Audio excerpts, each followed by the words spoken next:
नमस्कार, good morning. सुबह में आप सभी का स्वागत है। मैं हूं हर्षिता सावंत। सबसे पहले देखते हैं इस वक्त की बड़ी खबरें। अमेरिकी बाजारों में लौटी शानदार तेजी। डाउ जोन्स 180 अंक चढ़ा।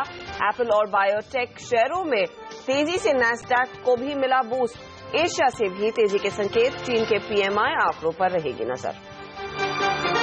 डॉलर में मजबूती से सोना 6 हफ्ते के निचले स्तर पर। कॉमेक्स पर भाव $1180 के नीचे। कच्चे तेल में हल्का दबाव। ब्रेंट पर भाव $66 के करीब। आदित्य बिरला ग्रुप का फैशन रिटेल कारोबार की रिस्ट्रक्चरिंग का ऐलान। मुद्रा गारमेंट्स और एमटीएल रिटेल को पैंटलून्स में होगा विलय। सीएनबीसी आवाज से खास बातचीत में कुमार मंगलम बिरला ने ई कॉमर्स में उतरने के भी दिए संकेत। आई एम श्योर कि जो मैनेजमेंट है इस कंपनी की वो ई कॉमर्स को स्टडी करेगी, because e commerce is a very strong growth platform going forward. It's here to stay. Jharkhand में जल्द दूर होगी बिजली की दिक्कत। एनटीपीसी ने राज्य सरकार के साथ पतरातू पावर स्टेशन के लिए एमओए किया। 2 चरणों में बनेगा 4000 मेगावाट का पावर स्टेशन। मारुति के लिए कारोबारी साल 2016 की अच्छी शुरुआत। अप्रैल में कंपनी की बिक्री में 29% का उछाल, लेकिन महिंद्रा एंड महिंद्रा की कुल बिक्री सिर्फ 1% ही बढ़ी। होंडा ने हीरो की स्प्लेंडर आई स्मार्ट के माइलेज को लेकर उठाए सवाल। हीरो पर माइलेज बढ़ा चढ़ाकर बताने और कंज्यूमर को बहकाने का भी लगाया आरोप। और आज से शुरू होगा बजट का सत्र का आखिरी हफ्ता। सरकार के सामने जीएसटी बिल पास करने की चुनौती। ब्लैक मनी बिल में एजेंडा में भी शामिल, लेकिन जमीन अधिग्रहण बिल पर सस्पेंस बरकरार। अप्रैल एक्सपायरी कमजोरी के साथ हुई, लेकिन निफ्टी जहां पर हमने देखा 8200 के नीचे टिकता हुआ दिखाई दिया। अब सभी की नजरें हैं मे सीरीज पर। बड़ा सवाल यही है कि बिकवाली क्या हावी रहती है या फिर बाजार में फिर खरीदारी लौटेगी, तेजी लौटेगी। ऐसे में आज भारतीय बाजारों के लिए क्या संकेत है, खासतौर से ग्लोबल मार्केट्स की तस्वीर कैसी है, इस पर एक चेक लेंगे नीरज बाजपेयी के साथ। भारतीय बाजारों में आज क्या ट्रेंड होगा, आपकी क्या रणनीति होनी चाहिए, ये बताएंगे मार्केट्स एडिटर अनिल सिंह भी। और साथ ही किन खबरों के बल पर आज एक एक्शनेबल ट्रेड लिया जा सकता है, इस पर हमारी रिसर्च एनालिस्ट सोनम और पूजा बताएंगी कि वो कौन से स्टॉक्स हों जो आपके रेडार पर रहने चाहिए। लेकिन शुरुआत करते हैं सबसे पहले अंतर्राष्ट्रीय बाजारों के संकेत के साथ। एसजीएक्स निफ्टी आपकी स्क्रीन पर हाजिर करेंगे, जहां पर हमने देखा है 0.25% की बढ़त देखने को मिली है। 8245 के आसपास ट्रेड्स बनते हुए। एशिया में आज मिला जुला कारोबार है, हल्की तेजी देखने को मिल रही है, लेकिन जो बिग मूव आया है वो आया है अमेरिकी बाजारों की ओर से। नीरज बताइए किस तरह का माहौल रहा है। ग्लोबल मार्केट के संकेत तो बढ़िया दिख रहे थे, क्योंकि शुक्रवार को जो यूएस मार्केट बंद हुआ था वो एक अच्छी तेजी के साथ 1% से ज्यादा की तेजी के साथ बंद हुआ। सारे इंडेक्स अगर आप देखेंगे तो 1 से 1.25% की तेजी दिखा रहे थे। उसमें एक रिकवरी दिखी। थर्सडे को जो अमेरिकी बाजार था उसमें एक गिरावट थी, लेकिन उसके बाद फ्राइडे को एक अच्छा बाउंस बैक आया। माना जा रहा है कि लोअर लेवल पे काफी ज्यादा बाइंग हुई है, जिसको कहते हैं कि बार्गेन हंटिंग, वो काफी देखने को मिली। आप देखिए डाउ देखें, एसएनपी देखें या नैस्डैक, सब में तेजी आई। उसकी एक बड़ी वजह थी कि और जो टेक्नोलॉजी और बायोटेक शेयर थे उनमें जबरदस्त एक रैली देखने को मिली। नीचे बॉटम फिशिंग उसमें काफी ज्यादा हुई है। बायोटेक इंडेक्स तो 3% से ज्यादा उछल के बंद हुआ है। वजह इसकी ये मानी जा रही है कि बहुत सारे डेटा पॉइंट्स वहां पे वीक है, लेकिन मैन्युफैक्चरिंग में काफी सुधार देखने को मिल रहा है। इसलिए वहां के जो तमाम इकोनॉमिस्ट और मार्केट एक्सपर्ट हैं वो मान रहे हैं कि जो उनकी जो इकोनॉमी है वो धीरे धीरे ग्रो करी और इस करंट क्वार्टर में वो अच्छे नंबर्स दिखाएगी। इसीलिए वहां पे बॉटम फिशिंग हुई और नीचे से अच्छी खरीदारी देखने को मिली। खासतौर पे जो टेक शेयर्स थे उनको एप्पल ने लीड किया और वहां से एक अच्छी मजबूती देखने को मिली। लेकिन उसके उलट अगर आप यूरोपियन मार्केट में जाएंगे तो वहां पे एक सबड्यूड सा कारोबार था। फ्लैट टू पॉजिटिव बंद हुई, क्योंकि वहां की जो अपनी ग्रीस की दिक्कत तमाम है उसकी वजह से कोई मेजर ट्रिगर नहीं था उसको बूस्ट करने के लिए। लेकिन यूएस मार्केट में उसके काउंटर रैली देखने को मिली। एशियाई बाजारों को देखें तो वहीं से क्यूज लेते हुए एक मिलीजुली ओपनिंग कह सकते हैं आप, थोड़ी सी पॉजिटिव यहां पे दिख रही है, तो उसका असर भारतीय बाजारों में देखने को मिलेगा। लेकिन भारतीय बाजारों के लिए बहुत इंपॉर्टेंट ये रह गई, जो थर्सडे क्लोजिंग थी उस दिन 3000 करोड़ से ज्यादा की कैश मार्केट में एफआई ने बिकवाली करी है, वो इसमें आज आपको देखने को मिलेगा रिएक्शन। तो ग्लोबल मार्केट कुल मिला के एक पॉजिटिव संकेत दे रहा है, लेकिन SGX निफ्टी और भारतीय बाजारों के लिए, निफ्टी के लिए खासतौर पे बड़ा चैलेंजिंग दिन होगा। जी हाँ, काफी चैलेंजिंग रहेगी शुरुआत में सीरीज की। कंसिडरिंग अप्रैल सीरीज बहुत ही कमजोर नोट पर जाकर टिकी है। अनिल सिंह भी हमारे साथ अब जुड़ रहे हैं, CNBC आवाज के मार्केट एडिटर। अनिल, जैसे नीरज ने भी कहा कि 3,000 करोड़ से ज्यादा की कैश में बिकवाली, क्या आप ये सिर्फ एक्सपायरी का ही इम्पैक्ट देखें या फिर इस डेटा के चलते आज शुरुआती कारोबार पर प्रेशर रहेगा? बिल्कुल, इसमें कोई डाउट नहीं कि ये बिकवाली का आंकड़ा बेहद बड़ा है, और खासतौर से तब जबकि आप इसे वायदा कारोबार के आंकड़ों के साथ मिलाकर देखें तो इसका मतलब साफ है कि स्टॉक फ्यूचर्स में जो FIs की पिछली सीरीज में बिकवाली होती हुई दिखी है, और सीरीज के आखिरी दिन FIs ने अपनी शॉर्ट्स को कवर नहीं किया है। अगर वो चाहते तो होता है कि कैश मार्केट में बिकवाली के सामने स्टॉक फ्यूचर्स उन्होंने कवर करने होते थे, लेकिन स्टॉक फ्यूचर्स को उन्होंने एक्सपायर होने दिया और सामने सामने कैश मार्केट में उन्होंने डिलीवरी बेस्ड सेलिंग की है। इसका मतलब साफ है कि अब भी आगे की सीरीज को लेकर उनका रुझान बहुत पॉजिटिव नहीं है, और ये काफी बड़ा आंकड़ा है। अब ये जरूर राहत की बात आप ये कह सकते हैं कि ऑलरेडी ये बिकवाली चूंकि हो चुकी है, तो शायद अब आपको प्रेशर उतना ना दिखे, और जाहिर सी बात है कि 3,500 करोड़ की बिकवाली तो सिर्फ एक्सपायरी की वजह से थी, और इसी वजह से आप उतने कमजोर नहीं थे, अदरवाइज इतनी बिकवाली में शायद ज्यादा कमजोरी नजर आती। और सेंटिमेंट अब भी खराब है। अब हो सकता है पिछली 2 सीरीज की तरह, जैसे कि सीरीज के अंत में काफी कमजोरी रही और उसके बाद सीरीज की शुरुआत में एक थोड़ा सा बाउंस देखने को मिला। हालांकि मैं उम्मीद कर रहा हूँ कि उतनी तेजी नहीं होगी जितनी आपको शायद SGX निफ्टी पर दिख रही है। एक सबड्यूड शुरुआत हो सकती है, लेकिन बाजारों के लिए अब भी कुछ इंपॉर्टेंट लेवल्स को पार करके टिकना जरूरी होगा, तो ही आप तेजी का मूल माहौल बनते हुए देखेंगे। 8300 से 8400 पहला रेजिस्टेंस जोन है, तो थोड़ा बहुत बाउंस बैक सीरीज की शुरुआत में भले ही आ सकता है, लेकिन अभी भी कॉन्फिडेंस लौटने में वक्त लगेगा, और न्यूज फ्लो काफी पॉजिटिव चाहिए, तो बाजार के लिए अभी भी मुश्किल भरा वक्त खत्म नहीं हुआ है। चलिए, यहाँ पर कुछ प्रेशर डेफिनेटली बनता हुआ दिखाई देगा। जैसे अनिल ने कहा है, मुश्किल भरा वक्त खत्म नहीं हुआ है, और इस डेटा के चलते आगे और भी रिएक्शन देखने को मिल सकता है नेगेटिव तौर पर। टेक्निकल स्थिति कैसी दिख रही है बाजार की? सिमी भौमिक.com की सिमी भौमिक की राय ले लेते हैं। Simi, good morning. बताइए, जैसे अनिल भी कह रहे थे, प्रेशर क्लियरली दिखा है पिछली सीरीज में, आज क्या रणनीति आपकी होगी? निफ्टी में क्या ट्रेड लेंगी? Harshada, good morning. एक तो मैं भी यही मानती हूँ कि निफ्टी में जो स्थिति है, जहाँ पे क्लोज किया है, उतना अच्छा जगह पे तो नहीं किया था, वीकनेस के साथ ही बंद हुआ था, और धीरे धीरे एक एक करके जो सपोर्ट टूट रहा है, ये काफी खराब है।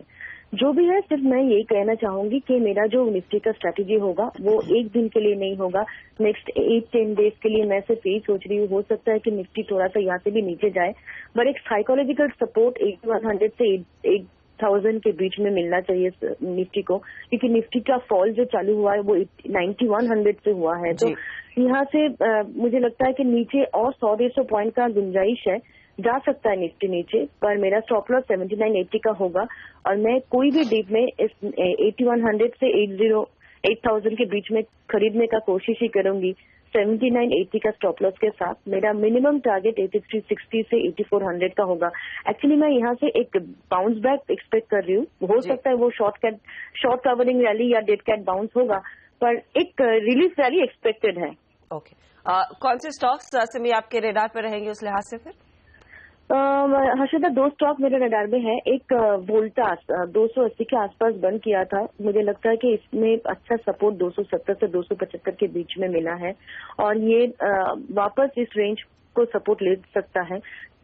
270 के नीचे स्टॉप लगा के मैं कोशिश करूंगी इसमें एंट्री लेने का।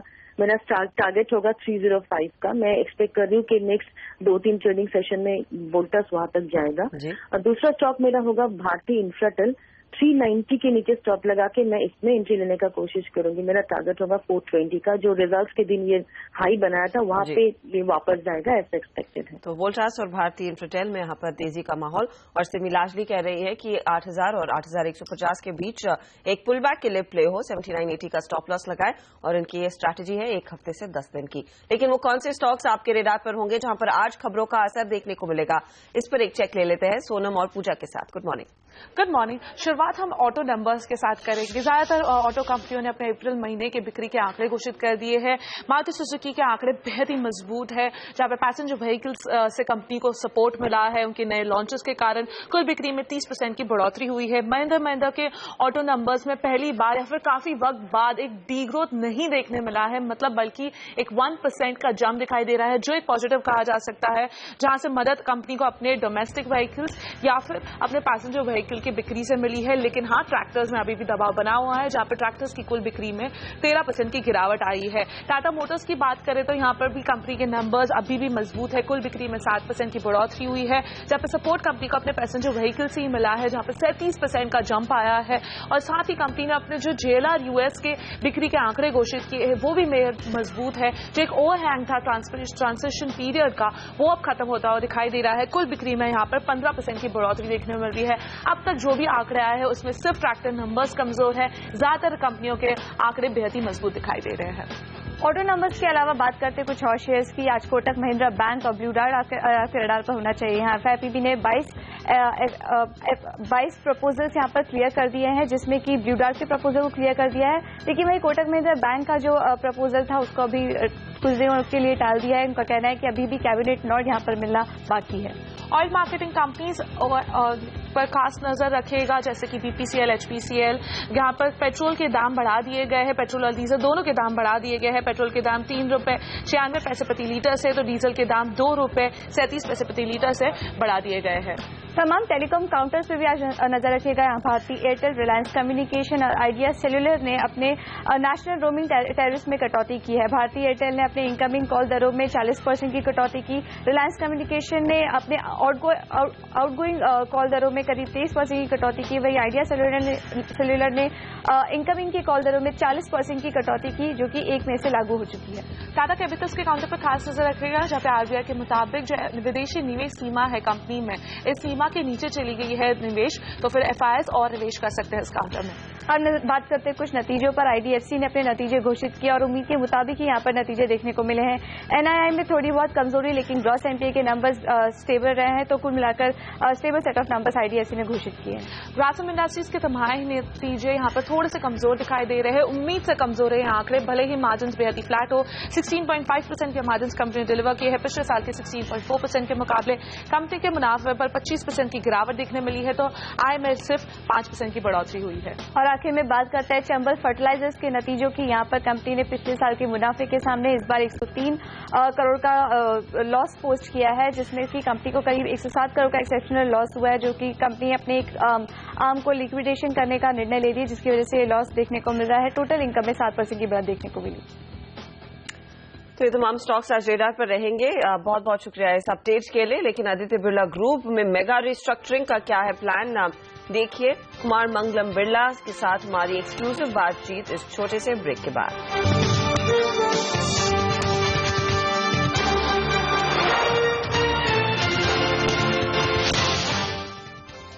आदित्य बिरला ग्रुप अपने फैशन रिटेल कारोबार का मर्जर करेगी। रिटेल में कंसोलिडेशन की दिशा में बड़ा कदम उठाते हुए सभी सब्सिडरीज के विलय का ऐलान किया है। रिस्ट्रक्चरिंग प्लान के मुताबिक मुद्रा गारमेंट लाइफस्टाइल रिटेल कंपनी की मुद्रा लाइफस्टाइल और AB नूवो की मुद्रा फैशन को डीमर्ज करके पैंटलून फैशन एंड रिटेल के साथ विलय किया जाएगा और एक नई company Aditya Birla fashion and retail बनाई जाएगी। खबर पर ज्यादा जानकारी देने के लिए हमारे साथ है बैंकिंग एडिटर प्रदीप पांड्या। प्रदीप, इस विलय से शेयर होल्डर्स को कितना फायदा मिलता है? देखिए, यहाँ पर कुमार मंगलम बिरला का कहना है कि ये जो कदम उठाया गया है वो शेयर होल्डर्स की मांग पर ही उठाया गया है। कुछ निवेशकों की मांग थी कि वैल्यू अनलॉकिंग होगी इससे, और यहाँ पर एनालिस्टों से जो मेरी बात हुई है उनका भी कहना है कि चूंकि AB नूवो के शेयर होल्डर्स के पास अब रिटेल कंपनी के भी शेयर्स अलग से आएंगे, तो उनके लिए जरूर वैल्यू अनलॉकिंग होनी चाहिए और AB नूवो के शेयर होल्डर्स के लिए ये एक फायदे का सौदा साबित होगा, ऐसी उम्मीद वो कर रहे हैं। अगर आप देखें तो AB नूवो दरअसल एक कंग्लोमरेट, एक होल्डिंग कंपनी की तरह से है और एनालिस्ट मानते हैं कि इसमें अभी और भी मौका है कि अगर कभी मान लीजिए आइडिया में वैल्यू अनलॉक करने की, कोई निवेशक लाने की या हिस्सा बेचने की बात होती है, तो ये एक होल्डिंग कंपनी है AB बिरला ग्रुप की आइडिया के लिए। इसके अलावा कुछ मैन्युफैक्चरिंग और मेनली फाइनेंस का कारोबार इसमें आता है। जिस तरह से मैनेजमेंट ने साफ किया है यहाँ पर मिस्टर बिरला ने कि आगे चलकर AB नूवो के लिए जो बड़ा ग्रोथ ड्राइवर होगा वो फाइनेंस का कारोबार होगा। उन्हें उम्मीद है कि पेमेंट बैंक का लाइसेंस उन्हें मिल जाएगा और इसके साथ ही हेल्थ इंश्योरेंस जैसे दूसरे फाइनेंशियल सर्विसेज सेक्टर्स में उनका खास जोर है। पिछले वित्त वर्ष के दौरान करीबन 40 5% के आसपास कंपनी की टोटल बुक जो है वो एक्सपैंड हुई थी एनबीएफसी में जो लेंडिंग बुक है। तो ये एक हम कह सकते हैं कि फाइनेंशियल सर्विसेज अब वो कारोबार है जो आगे चलकर एबी नूवो की वैल्यू को ड्राइव करेगा और अभी रिटेल के चलते एक वैल्यू अनलॉकिंग होगी। तो बड़ा यहाँ पर मूव आता हुआ आदित्य बिरला ग्रुप में, लेकिन हमसे अब एक्सक्लूसिव बातचीत में कुमार मंगलम बिरला ने कहा है कि वैल्यू अनलॉक करने के लिए रीस्ट्रक्चरिंग की गई है और इस रीस्ट्रक्चरिंग के बाद नई कंपनी ई कॉमर्स के क्षेत्र में भी उतर सकती है। स्वागत है आपका हमारी इस खास बातचीत में आदित्य बिरला ग्रुप के चेयरमैन कुमार मंगलम बिरला के साथ। मिस्टर बिरला, आपने रिटेल कारोबार का ये जो रीऑर्गेनाइजेशन किया है पेंटालून और मधुरा के मर्जर के साथ और एक अलग कंपनी बना के, इसके पीछे क्या मकसद है? इसके पीछे ऑब्जेक्टिव ये है कि वैल्यू अनलॉक हो for investors of Nuvo. So an investor Nuvo will continue to hold his current shareholding in Nuvo but will also get shareholding in this new company which is called ABFRL, which is a pure play listed fashion retail company. And हमारे investors कई दिन से चाह रहे थे कि ऐसा हम करें और उनकी जो एडवाइस है, उनका जो कहना है वो हमारे लिए बहुत महत्व रखता है। And this is to a large extent a result of that feedback from our investors. तो आपने कहा इन्वेस्टर्स ऐसा चाहते थे, तो क्या उन्हें ऐसा लग रहा था कि अगर कोई बिजनेस अभी एबी नूवो के अंदर ही है तो उसको उतना बेहतर वैल्यूएशन नहीं मिल रहा? क्या आप आगे इससे बेहतर वैल्यूएशन की उम्मीद करते हैं या दूसरे किस्म की कोई सिनर्जीज देखते हैं कि इससे ग्रोथ बढ़ जाएगी, प्रॉफिट बढ़ जाएगा? आई थिंक इन्वेस्टर्स वो लुकिंग एट वैल्यू अनलॉकिंग। उन्हें ये लग रहा था कि because this business is a part of nouveau, तो जो उसकी रियल वैल्यू है वो रिफ्लेक्ट नहीं हो रही है और अलग कंपनी अगर होगी तो पूरी वैल्यू जो इस बिजनेस की है वो आगे आएगी। And I expect that will happen. और रिटेल सेक्टर में इस समय जो सबसे ज्यादा बज है जिस बात की वो है ई रिटेल, ई कॉमर्स की। क्या आपकी कोई योजना है कि इसी कंपनी में या अदरवाइज ग्रुप लेवल पर आप ई कॉमर्स कारोबार में एंट्री करें? आई एम श्योर कि जो मैनेजमेंट है इस कंपनी की वो ई कॉमर्स को स्टडी करेगी because e commerce is a very strong growth platform going forward. It's here to stay, it's a reality, it's happened. And whilst there are no concrete plans just now that I can talk about, मेरा मानना है कि जो management रहेगी इस company की वो जरूर एग्जामिन करेगी ई कॉमर्स को एज ग्रोथ ऑप्शन। इनफैक्ट आपने जब ये आज के रीऑर्गेनाइजेशन की घोषणा की तो काफी शेयर होल्डर्स को ये लगा कि ये सीमेंट के बारे में है, उसको लेकर काफी चर्चाएं काफी वक्त से चल रही हैं। क्या जल्द ही हम देखेंगे कि सीमेंट बिजनेस भी रीऑर्गेनाइज होगा और सेंचुरी का जो सीमेंट कारोबार है वो अल्ट्राटेक में शामिल होगा? मैंने कई बार कहा है पहले और मैं वापस कहना चाहूंगा कि ऐसी कोई प्लान नहीं है और this is just speculation. There is no plan at all to bring Century's cement units into UltraTech. तो ये तमाम स्टॉक्स आज रेडार पर रहने वाले हैं। दूसरे खासतौर से एबी नूवो का शेयर जो पैंटलून पूरी रिस्ट्रक्चरिंग होकर वो पैंटलून में बिजनेस जाएगा। साथ ही साथ जैसे कुमार मंगलम बिरला ने खास तौर से कहा कि सेंचुरी टेक्सटाइल के सीमेंट बिजनेस को यहां पर आदित्य बिरला ग्रुप में ले जाने की कोई इरादा नहीं है, वहां पर वो रिस्ट्रक्चरिंग नहीं देखने को मिलेगी। वो क्लैरिफिकेशन आई है, तो ये स्टॉक्स रेडार पर आज रहेंगे। इसके अलावा झारखंड में बिजली की दिक्कत को ध्यान में रखते हुए अब इनकी राज्य सरकार ने एनटीपीसी के साथ एक बड़ा करार किया है। पतरातू पावर प्लांट के लिए इनफैक्ट ये एग्रीमेंट किया गया है। एनटीपीसी झारखंड का पतरातू बिजली घर अपने हाथ में लेगी। झारखंड सरकार के साथ इस साझेदारी के तहत 4000 मेगावाट का बिजली घर बनाया जाएगा। बिजली घर का निर्माण 2 चरणों में होगा। बिजली मंत्री पीयूष गोयल के मुताबिक जॉइंट वेंचर की मदद से पतरातू पावर स्टेशन की क्षमता को 15% से बढ़ाकर 82% किया जाएगा। माना जा रहा है कि जेवी के बाद पावर स्टेशन में रोजगार के मौके भी बढ़ेंगे। 110 मेगावाट बिजली का उत्पादन एक ऐसे प्लांट से जिसके पास जमीन है, जिसके पास पर्यावरण की क्लियरेंसेज है। अब हमने कोयले का भी आवंटन किया है झारखंड सरकार को, जो एकदम पतरातू से नजदीक है। अब कोयला भी है लेकिन बिजली उत्पादन करने की क्षमता नहीं। तो हमने तुरंत एनटीपीसी के चेयरमैन को यहाँ पे भेजा। एक तरफ शपथ ग्रहण हो रही थी रघुवर दास जी की और दूसरी तरफ रघुवर दास जी, उसके अधिकारी, एनटीपीसी सब लगे हुए थे। और ब्रेक के बाद बताएंगे क्यों चुनौतीपूर्ण बन गया है सरकार के लिए संसद में बजट सत्र का आखिरी हफ्ता। आप बने रहिए CNBC आवाज के साथ।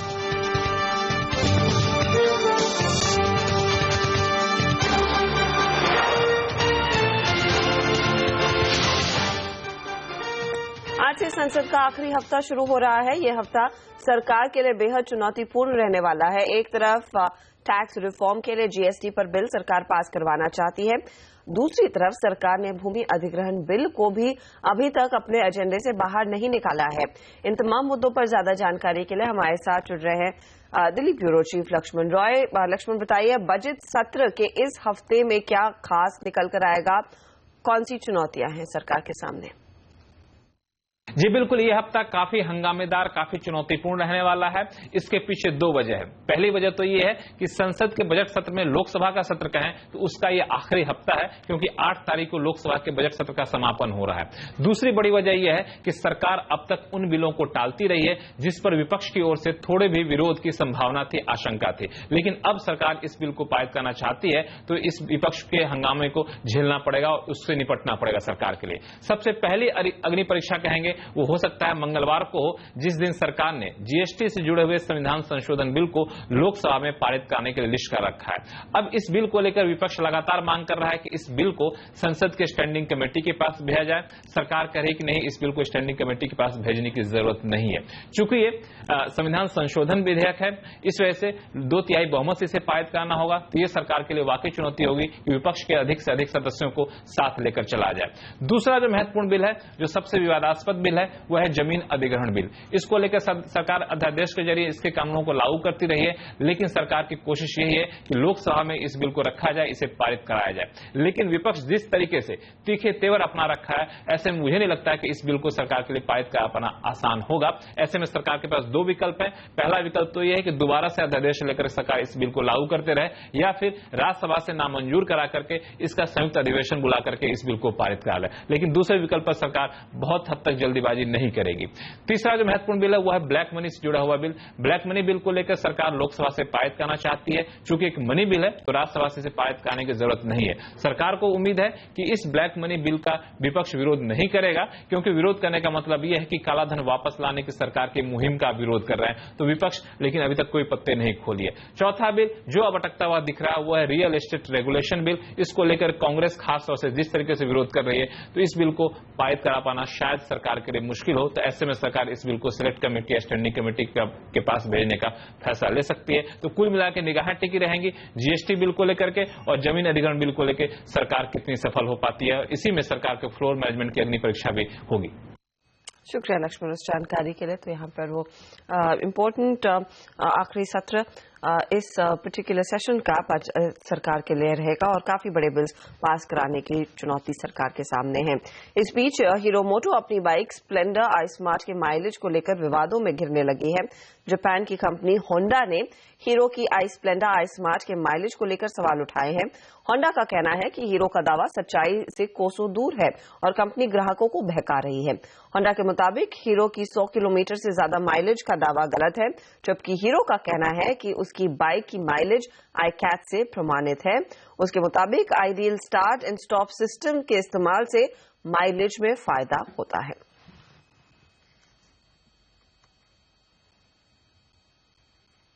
और अब जाते जाते आपको ये याद दिला दें कि आज करेंसी मार्केट और कमोडिटी मार्केट्स दोनों ही बंद है। हालांकि कमोडिटी मार्केट में शाम 5 बजे के बाद ही कारोबार इवनिंग सेशन में देखने को मिलेगा, तो उस पर भी आपकी नजर होनी चाहिए। तो सुबह में कमोडिटी बाजार में कोई कारोबार नहीं होगा। इसी के साथ मुझे दीजिए इजाजत, लेकिन आप बने रहिए क्योंकि आगे हम आपको बताएंगे ऐसे बेहतरीन 20 ट्रेडिंग आइडियाज जिससे आप फायदा कमा सकते हैं। आज के ट्रेड में लेकर आएंगे स्टॉक 2020 CNBC आवाज पर इस छोटे से ब्रेक के बाद।